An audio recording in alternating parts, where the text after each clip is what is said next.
Hi, everybody. It's Glenda McDonald, the story finder here, and I'm with Tina Crossfield of Crossfield Publishing, and she'll be introducing our other guests in a minute.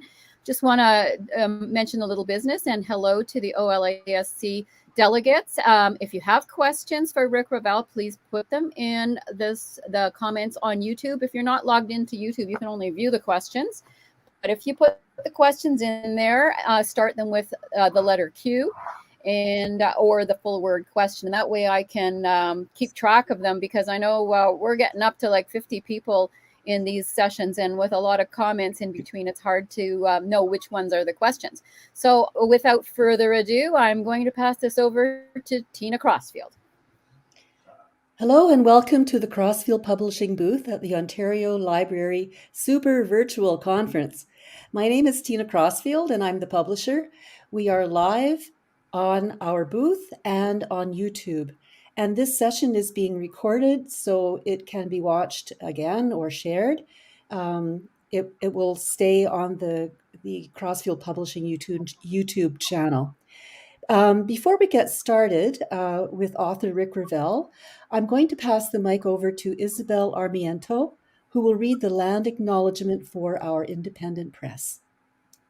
Thank you, Tina.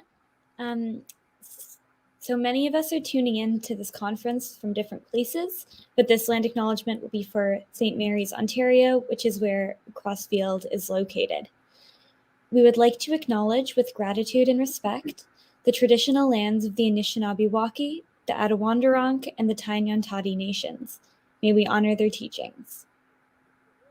Thank you, Isabel. Just a few words here about Rick, a bit of an introduction. He was born in Smith Falls, Ontario, and belongs to the Ardoch Algonquin First Nation. His early years were spent in Wilton and Odessa, Ontario, and then he lived for 32 years in Glen Burnie, and since 2019 in Napanee, Ontario.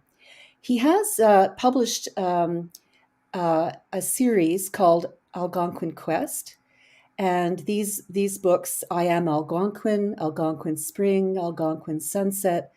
The first three books were published by Dundurn Press, and Crossfield Publishing published the final novel in the series, Algonquin Legacy, which was released last fall.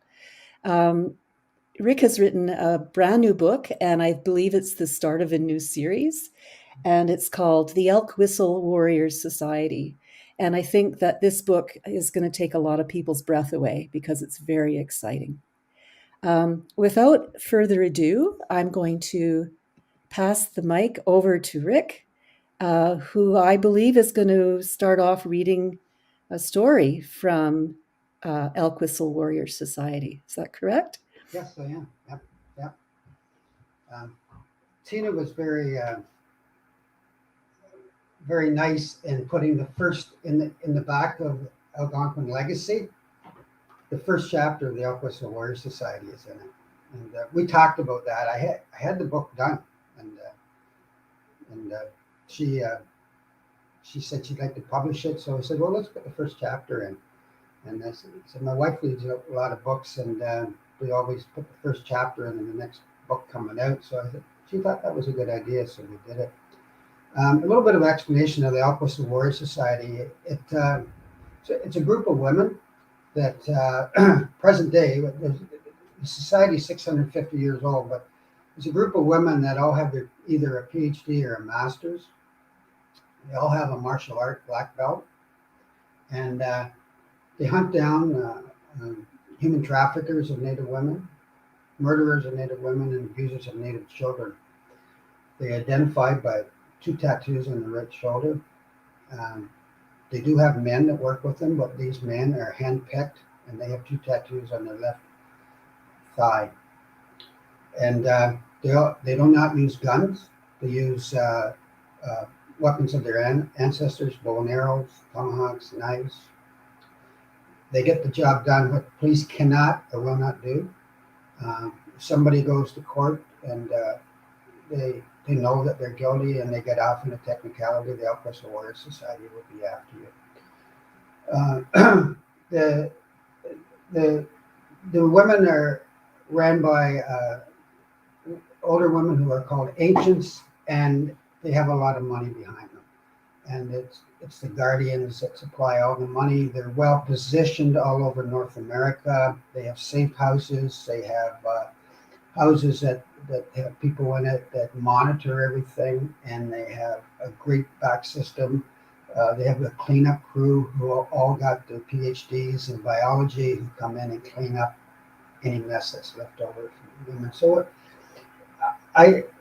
my first 4 books, I had strong women in it all the time, and warrior women. And I kept, when I was done the 3rd book and going into the 4th book, I thought, oh, I have this great idea. And so I wrote it and I sent it out to about 15 women across Canada for a pre-read, only to women, and they all loved it. So I thought, well, let's go for it. So it was 650 years ago on the shores of Siwit, Agan, Saga, Egan, Salt Lake, which is now known as Big Quill Lake in central Saskatchewan, east of Saskatoon, that a group of young Anishinaabe and Cree teenagers made a life-changing decision. That night on the shores of the Salt Lake, they tattooed their bodies, the boys with 2 crossed feathers on their left calves, the girls with the same feathers on their right shoulders.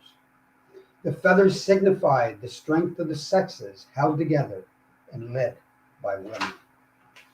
Now, this first chapter in the back of Algonquin Legacy, it takes place in the 50s. And once you get into the book, once the book comes out, it's nowadays, but there's lots of opportunity for me to write about 1800s, 1700s, early 1900s. And I grew up in Odessa, so there's a few things that take place in Odessa in the book, and there's a safe house there, and Kingston and Calgary and BC and Albuquerque. So the book covers a lot of places. So chapter 1 is called Tuesday Lunch. In the spring of 1959, I was an enterprising 12-year-old who just bought a lawnmower. I'd made with money that I'd made trapping muskrats and beaver that winter. One hot July morning, I spent 6 hours mowing lawns in the town next to our reservation. And I had $4 in my pocket for my efforts. After I was done, I remember looking down at my sneakers and seeing that the juices of the dewy grass had turned them green. Even though I smelled like gasoline and fresh-cut grass, my work was done for this day, and now my stomach was growling. After parking my mower on the lawn near the big cafe front windows, I made sure that the bungee cord holding the gas can to the deck was still secure. After double checking that the 8 quarters and the 2 $1 bills hadn't suddenly vanished from my small beaded change purse, I walked up to the door and I peered in at the clock. It was 2:10 in the afternoon. Next, I checked out the large hand-printed sign on the window. We serve Indians here, Mondays to Thursdays, 2 to 4 p.m. Ah, good. I was within the time frame when I could get served. Pushed by the slight breeze coming from the south, the oval sign hanging by the chains overhead made an eerie creaking sound as it swayed. Dabs of rust pocketed the white background of the sign, while faded blue lettering seeped through the patina to silently announce Judy's Cafe. The new owner had been too cheap to change the name of the sign of the previous owner. When I opened the door, the entrance bell rang and I hurriedly clambered to my booth. From this vantage point, I could watch over my mower and see the South Pine lunch counter, which was lined by 8 stools. They were chrome with red leather seats, which matched the booths. I was the only customer in the place. The owner, who we called the Toothless Wonder, came over and growled at me. "What do you want today, Buck?" "Can I have a hot dog and fries?" I answered. "Yep, you have the money to pay ahead of time. You know the rules. Injuns pay up front." I took $1.25 out of my pocket. When I gave it to him, I said, "I also want a Coke and a banana split." Wiped his nose with his apron. "Coming right up, Injun boy." I glanced out the window, keeping a close eye on my lawnmower, Announced by the bell on the door, a native guy who I'd never seen before walked into the restaurant and sat at the end of the stool near the cash register. His shorts revealed a tattoo of 2 feathers on his left calf. He wore a t-shirt that said Warrior on it. Huge biceps rippled when he moved his arms. His hair was cropped in a brush cut which signaled his residential school upbringing. He looked Blackfoot. There was no meanness in his eyes, just a sense of purpose. A roll of duct tape, a hatchet, and a knife hung from his belt. The owner came over and said, "Never seen you here before, and I know all the Indians around here. What do you want?" "Well, I had some business in town, and now I'm just waiting for the 304 eastbound train. I have 2 cheeseburgers and a Fanta orange." "Money up front, red man." As the guest paid with a $2 bill, he looked the Toothless Wonder square in his face and smiled. My food came along with 5 cents change, which I put in the jukebox to play my favorite song, Lonely Teardrops by Jackie Wilson. The food had only cost $1.10, so clearly the scumbag had kept a dime for himself. The hot dog had mustard and onions on it, and I put a big dab of ketchup on my plate to dip my dog in fries. The food calmed my nerves, and I had to keep wiping the mustard from my face as it dribbled down my chin. Oh, I loved onions. Whenever one fell from the bun, I'd stuff it in my mouth with my fingers. It irritated me that my hands were dirty, but I didn't have a choice. The Toothless Wonder wouldn't let Indians use his washroom to wash up or to pee. After finishing my dogs and fries, I washed it all down with the ice-cold Coke. When he brought me my banana split, I looked up at the clock and saw that it was now 2:31. The bell above the door rang again, and in walked a tall native woman dressed in shorts and a tank top. She had a tattoo like the Blackfoot man, except it was on her right shoulder. She looked Anishinaabe, but not from around here. Her hair also had the telltale residential school cut. 2 knives hung from her waist, 1 on each hip. As she walked by me, I caught a whiff of her lilac perfume, which was soft and spring-like. She sat 3 stools down from the Blackfoot man. "Well, Pocahontas, what can I do for you?" sneered the Toothless Wonder. "A ginger ale. I have to catch the 304 train, and I haven't got time to eat." "Money up front, Injun girl." She tossed him a dime, and he smiled. She turned and looked out the window as a small funeral procession passed. All the people were native. The men were solemn, and the women were sobbing and wailing. The native woman turned, looked the Toothless Wonder in the face, and said, "Who died?" "Some Indian girl hung herself." "I heard that was the 3rd one in a year and a half," she replied sharply. "And they all worked for you at one time." "Coincidence," he replied. Yeah, I muttered to myself. Lisa Beaver had told me what happened here last fall. She was so ashamed. The sudden sound of duct tape being torn from its roll snapped my attention back to what was about to happen. The Blackfoot man stood up, grabbed the Toothless Wonder by the head, wrapped a strip of duct tape around his mouth in 3 quick turns.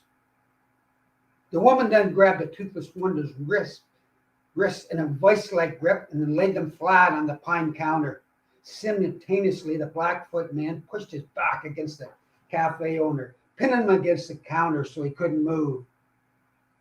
He then slipped his knife from the sheath and laid it on the burner where the hot dog simmered in a pot of boiling water. He then turned, reached around the man with both arms, and held his hands flat on the counter.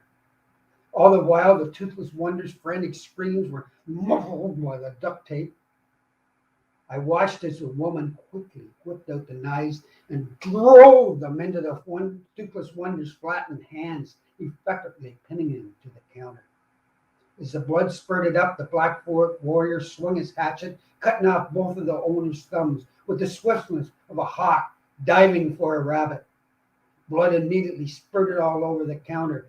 The Blackfoot Warrior retrieved his red-hot knife and cauterized the stumps where the man's thumbs had been, and also around the 2 knife blade wounds. This seemed to stop the bleeding. The Toothless Wonder looked like he was going to pass out. So the Blackfoot man took a cold pail of water and doused him thoroughly.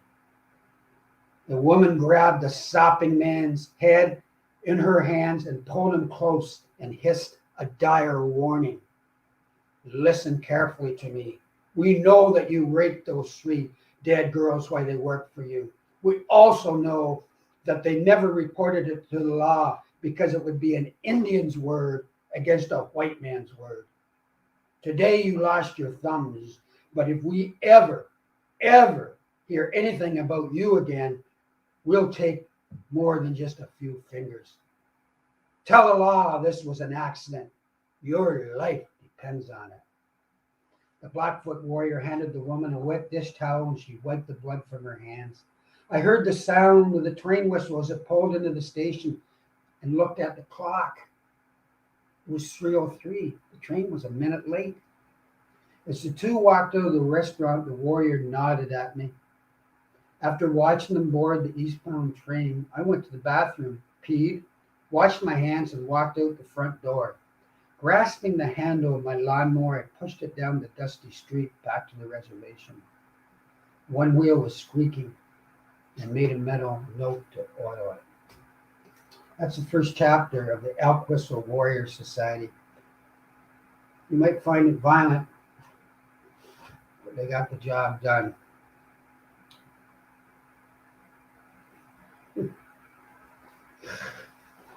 Yeah, big smile.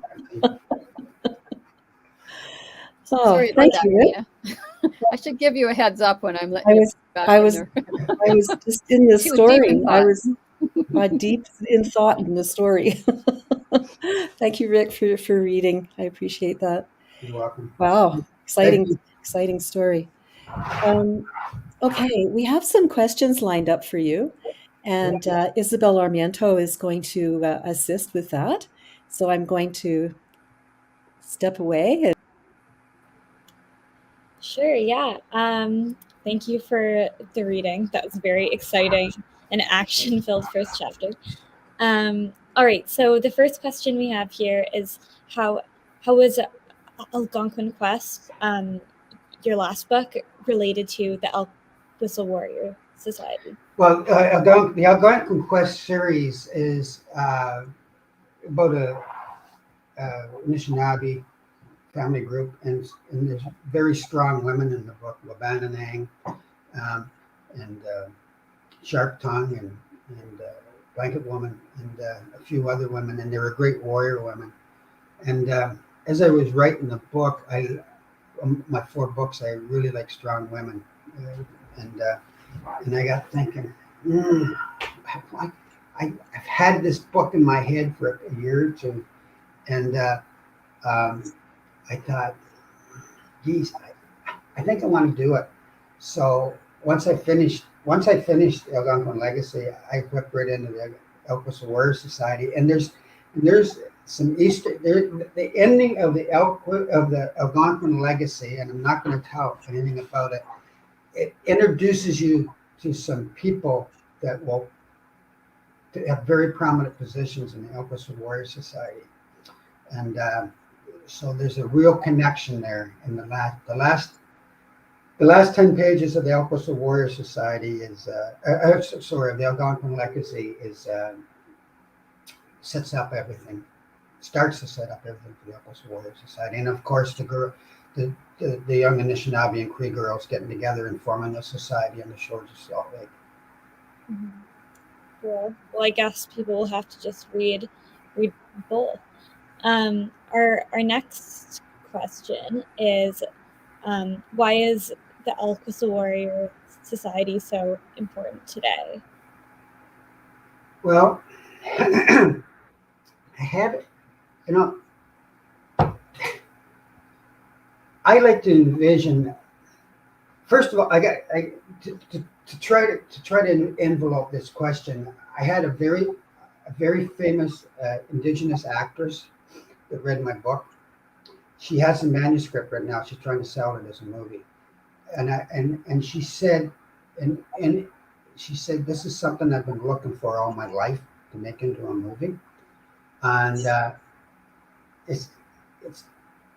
it's because for Native society standing up for what white society won't stand up for them, and to right the wrongs. And it showed pre-contact the women were the leaders of Native society, and most of Native societies they made a lot of decisions.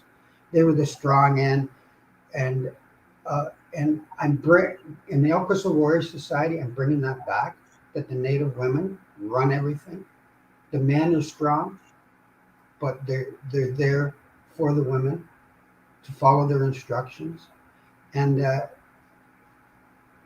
had a friend of mine. I live in Napanee, Ontario, and the Tayanganaga Reserve is close by here, and he's a white guy, but he goes up and hunts with the guys all the time. He was telling me about this book, because I tell everything about my books, and they said, yeah, he says, yeah, we got some secret societies too. He said, so, and like the Indigenous woman that likes it for a movie, she says, I've heard about secret societies. She says, but I never wanted to ask too closely. She said, I didn't want to get killed. She was laughing when she talked about it, but anyway. So, you never know. I could be writing about something that's actually around. So. Yeah, well, good luck with the movie. That would be so cool. We have a question from Grace, which might be a follow-up to last session. So, rumor has it that your grade 9 English teacher from 55 years ago is in your Napanee Writers Forum. How do you think her teaching and influence helped you in your writing?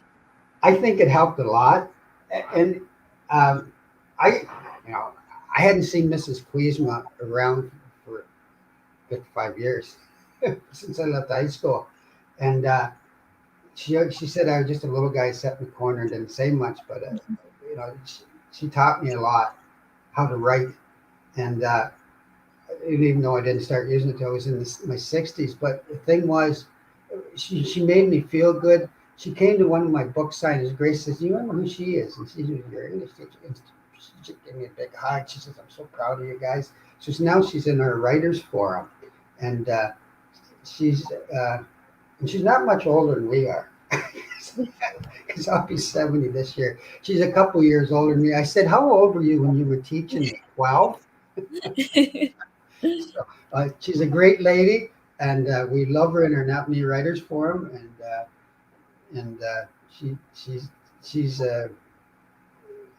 she got me started on writing, I guess, all those years ago. That's so lovely. Our next question is, tell us about the Friends of the Mimi Gwisa. Yeah. The Mimi Gwisa are the little people, and you'll trip across them in the last of Algonquin Legacy. They're a very powerful group, and Native tradition, Native legends. They're not somebody to fool around with. In my in Algonquin Sunset, in Algonquin Spring, I think. Yes, Algonquin Spring, they pop up in there on the island of Anacostia Island, and then they pop up again at the end of Algonquin Legacy, and they're also in Elk Whistle Warrior Society. The Mimi Gwisa are guardians of children. If people treat children badly, they will take the children from you and raise them. And they also are there to defend children, and the Elk Whistle Warrior Society use them to a great advantage. In the first book, there's a meeting in between them and the Elk Whistle Warrior Society, and they do something for them, and you'll see them in coming books, and they've been around for thousands of years.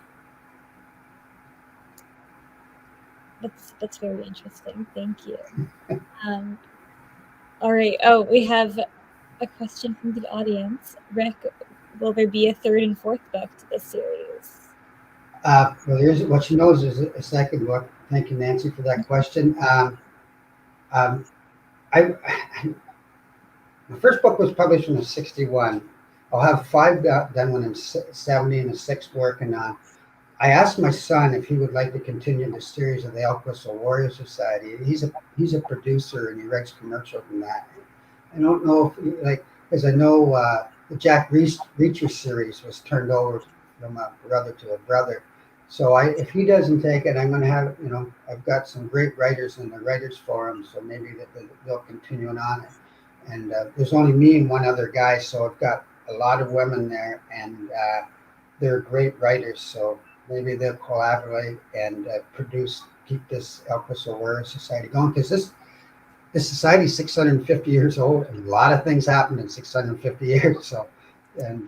So Nancy and Judy and Grace and Michelle and Anita and Barb and Joanne, maybe they'll take it up. We have a good writers forum, and if you're in Napanee and if you want to join a great writers forum, get in touch with one of us. That's great. Thank you. Oh, I guess our time is running out, but thank you, Rick. I would like to offer, if anybody's watching, and if they would like a bookmark for the Elk Whistle Warrior Society, if they want to send a note to Tina Crossfield, and I'm sure Tina will put it. You can just go on her website, and you got your emails there. Mm-hmm. And if you want some bookmarks, I'll send you some bookmarks for Elk Whistle Warrior Society and for the Algonquin Legacy Bunch. And if you just send Tina a note, she'll send me, and we'll mail them out to you. Always like that. I like giving my bookmarks out. And I'm really excited about the Elk Whistle Warrior Society. So if you like kick-ass women, you're going to enjoy that. And as far as, if you don't mind a little bit of violence, done in a revengeful sort of way. And I have to thank Tina, because without Tina Crossfield and we bumping into each other, and that's a story in itself, as she would tell you, to finish the Algonquin Quest series and to take on the Elk Whistle Warrior Society. Without Tina, these books wouldn't have got done, because I was searching for a publisher, and I appreciate that. She's very personable. She's a small publisher, but she has a big heart. Thank you, Rick. I try. Okay, we're winding down now. We've only got a couple of minutes left. So I would like to thank Rick very much for joining us today in the studio. Really appreciated your coming, and your reading was great. And to our producer, Glenda McDonald, thank you very much. And Isabel, thank you for handling the questions, and all-around support, greatly appreciated. Also to our viewers, thank you for coming and for watching. Thank you for your questions. The broadcast has been recorded, as I said earlier, so you can return to it or share it. And to those of you at the OLA conference, have a great afternoon. And see you again soon. Elk Whistle Warrior Society of September of this year. Watch for it. Yes, And that's what also, I I was just saying. like all bookstores across Canada and all libraries too. Sorry, Glenda. Thank you. Also, That's I'd just good. like to mention that we do have Bruce Hutchison, PhD, up next. He's our final speaker of 9. Can you believe that we've had 9? And he's doing Emotions Don't Think at 1:30 p.m. So we look forward to seeing you there as well. And the links to the presentations will all be in the product pages in the OLASC product showcase. So if you look for each book, look for a link to the YouTube. And if you missed one of the events, if we haven't put the links there, they will end up being there. And I think we have access to all of these presentations until the end of August, if it's the same as last year. So if anybody else has anything to say, this is your chance. No, this Okay. is fun. So I guess we will just say goodbye. We still have 11 people watching, and thanks very much. And it'll take us a second for it to to end, but here we go. Okay, thanks very much, everybody. Bye. Thank you.